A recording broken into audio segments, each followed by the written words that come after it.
Hello guys, hello Air Signs, hello Gemini, Libra, and Aquarius. Welcome dito sa aking channel, Kapalaran 888. Welcome. Alamin natin Air Signs kung anong messages, vibration, gabay, energy.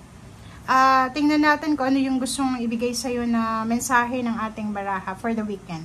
Last quarter moon in Capricorn, leave the past behind. So, Earth Signs, Capricorn ito. So, posibleng mayroon kang relationship dati na Capricorn or pwedeng Taurus or Virgo or mayroon kang issue with the Earth sign. So, sinasabi sa'yo na kailangan mo nang mag-move on, kailangan mo nang umalis dyan sa past mo. Okay? Welcome the new, leave the past behind. Okay. Thank you. Okay. Air signs.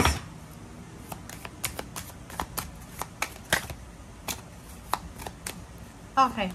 So, from your angels, sinasabi sila dito, okay, na kailangan mo ditong makipag-cooperate. Okay? So, sinasabi dyan sila ng barahan na siguro for this weekend, or signs, wag kang matakot kasi may kinakatakutan ka dito. Like, kung negosyo man yan, parang dati sa negosyo na scam ka na or pwedeng naloko or pwedeng nawalan ka ng pera, nawalan ng kaibigan. Dito sinasabi na siguro iba na ngayon, okay? So, kung hindi ka na nagtitiwala sa ngayon, isipin mo na yung nangyari sa nakaraan ay nakaraan na yon or iba yon. So, dito sinasabi what's yours is yours and no one can take it from you. So, yon. Kung halimbawa dati, ninakawan ka, dati, niloko ka, in-scam ka, sinasabi sa'yo dito na hindi na siya ngayon. Kasi kung ano yung sa'yo ngayon, yan ay sa'yo. And walang sino man ang makakakuha niyan. Okay? So, hindi mo kailangan makipag-compete para sa abundance kasi yung abundance is sobrang napaka-enormous niya. Okay? Dito sinasabi na may complete access ka daw para sa unlimited abundance para sa sarili mo. And if may sobra ka, pwedeng i-share to sa ibang tao. Okay? Lahat daw ng gusto mong i-accomplish sa buhay ay posibleng ma-accomplish with cooperation or partnership. So, yun. Kung may kailangan kang gawin, pwede kang humingi ng tulong, makipag-cooperate ka, or pwedeng humingi ka ng guidance.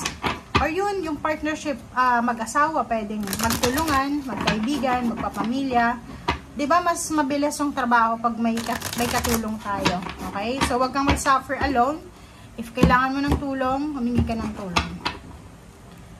Okay. Air signs.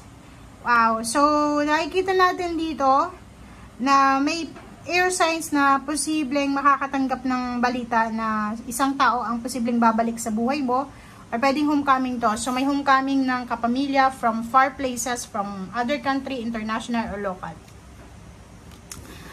Pag-iipon ng pera. So, this weekend, kailangan mong mag-ipon ng pera this weekend. So, may kailangan kang pag-ipunan, may kailangan kang i-accumulate na certain amount of money or pwedeng lump sum of money. Okay? Nakikita ko sir dito na nasa mabuti ka namang kalagayan. Yung health mo naman is maganda. Yung trabaho mo naman is maganda. Nakikita ko lang sa'yo dito na yung iba sa inyo yun nga, parang gusto yung makipag-compete. And ang dami mong plano sa buhay and sinasabi ng baraha sa'yo dito na hindi pa huli ang lahat.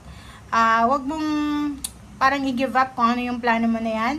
Ituloy mo lang, tuloy-tuloy lang yung plano natin. Okay? Nakikita ko yung victory and success. So may recognition, rewards, awards, or any celebratory messages or basta mayroon ditong balita na posibleng magbigay sa'yo ng sobrang saya. So, this weekend, parang ito yung pinaka-hihintay mo na good news na darating sa'yo.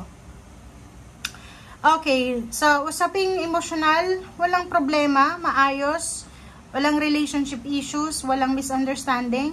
Etong 6 of Wands na to, sobrang maganda to eh. Kasi ito yung matagal mo nang hinihintay. It's either naghihintay ka ng promotion, salary increase, naghihintay ka ng good news, or kung naman itong hinihintay mo, eto na siya. Okay? And wow, 4 of Swords. Nakikita ko sir dito na may pagkakataong ka sa linggong ito na makapagpahinga. Kasi posibleng yung parang tinik sa buhay mo ay posibleng nawala na. 'Di ba? So kung may kailangan kang gawin mo na, magpahinga kung kailangan magpahinga. And 4 of Wands, nakikita ko na may family celebration, family events, or pwedeng may isang kapamilya na posibleng magbibigay sa'yo ng tulong pinansyal, or pwedeng isang kapamilya ang pwedeng hingan mo ng tulong or kano pa man. Merong kinakatakutan, meron kang fear. Nakikita ko sa'yo dito, wag kang matakot, okay? So, dito sa The Empress card, sinasabi na kung may offer sa'yo ang universe na yung beginnings, yung pagbabago, like for example, may trabaho ka, tapos may nag-offer sa'yo ng new job, pwede mo pa naman yan i-consider, diba? So, wag kang matakot sa kung ano man pagbabago. Merong happy moments, happy occasion, happy time. So, this weekend, ay kita ko na makakaramdam ka ng sobra-sobrang pag-asa. Meron ditong homecoming, may celebration para sa pamilya, may posibleng masaya siya. So, nakikita ko walang masyadong issues dito, okay?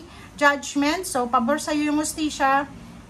Nakikita ko rin sa'yo dito yung 6 of Cups. Maraming mga tao na babalik sa buhay mo, mga nawala sa'yo, mga taong naging parang umalis sa buhay mo na negative, pagdating ngayon is positive na. So, Ace of Cups, aapo yung cups mo eh. Sobrang saya ng air signs na to, okay? So, nakikita ko yung malakidlat na plano, good news, travel plans. Nakikita ko sure dito na yung pinagdaanan mo na tower moment, okay? Pwedeng few years ago or few months ago.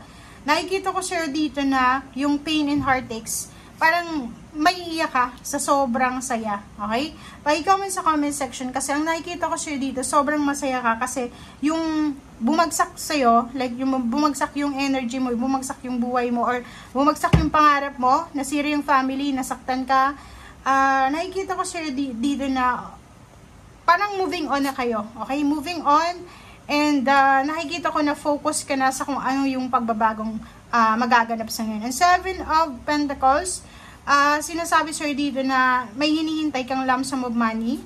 And nakikita ko rin sa'yo dito na same din sa unang energy na eto yung focus mo sa ngayon, yung makuha itong perang ito. Okay? So still waiting, nakikita ko sir dito na naghihintay ka.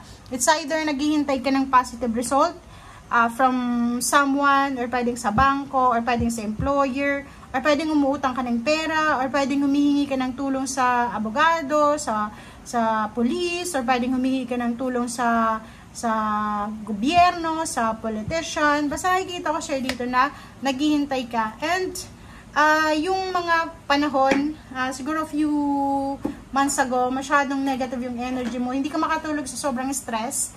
Sinasabi na ngayon, starting this weekend, makakahinga ka na ng malalim. Parang yung tinik sa lalamunan mo ay nawala na or mawawala na. Kasi good news na to na parating sa'yo. Okay? Thank you guys. Bye!